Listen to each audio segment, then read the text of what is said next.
Hello friends, today I'm going to show you an example of accepting dynamic table text box input data to controller action in .NET Core and save that to the database.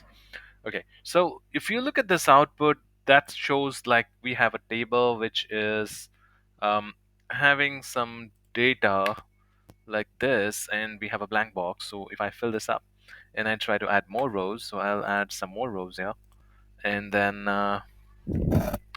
I will add one more row, and yeah, I'll fill that up with some values like, let's say here it's max, and here something like L, again an M, something like this, and give a tab, and I remove one row from here, so it's going to take only two rows.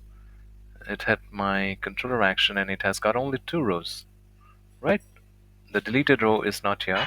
And if I'm trying to save that to the database, I have this save changes async, and here, okay, let's go to, and JSON is returned with data saved successfully. Now if we refresh this one, I see that Lupin and Tony are added. Okay, so that's perfect. Okay, that's working perfectly. Now if you look at this code here, so this is .NET 6, and we developed an application with .NET controller with MVC, and I have this um, models, one model class, three model classes, one view model. So one view model, we will be using it in the next session. In this one, we are only using this model class, and I'm using all this data to be filled from the output from this table boxes and adding it, and then I'm saving that data. So I'm receiving it in this controller action method with this line of code, which just says from body and a list, the class name, and then an object. Okay, so it's the same object that we are passing from the items here. So if you look at the Ajax here, you see it's the same object. Okay, I'm just using JSON.stringify, and this is the function which is sending me this um, table data as a parameter. And you can see that I have this for loop wherein I have I equals to 0 less than row counter. So what is the row counter doing? Like every time I add a row, it's going to check the number of rows, and then it's going to send the loop likewise. Okay, so you can see that this add more click button, this is generating rows for me. It has a row counter which is incrementing every time add new rows to it, and then it has remove button that also has a row counter with its ID, but then I use it to remove it with its class name, which has a btn danger. Okay, and if anything with this one tries to remove, just remove that row.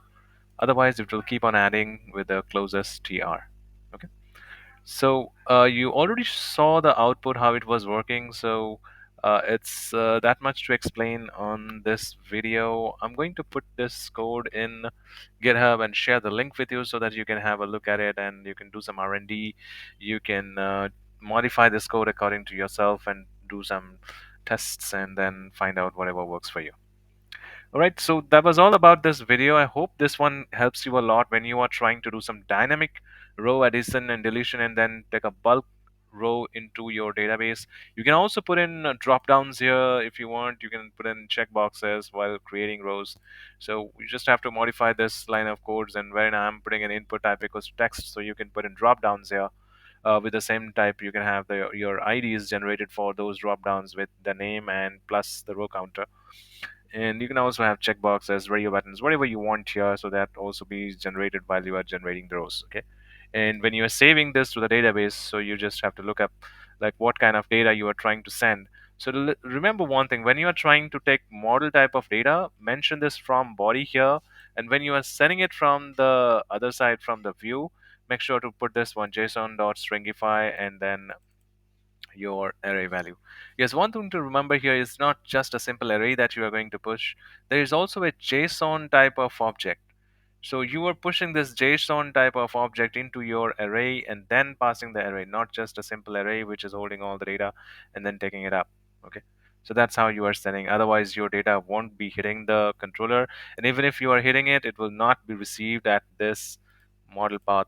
Okay. So this is the thing that you need to follow. All right, guys. So that was all about this videos. I'll have more videos coming in. Until then, stay tuned, stay connected, and happy coding. Thank you.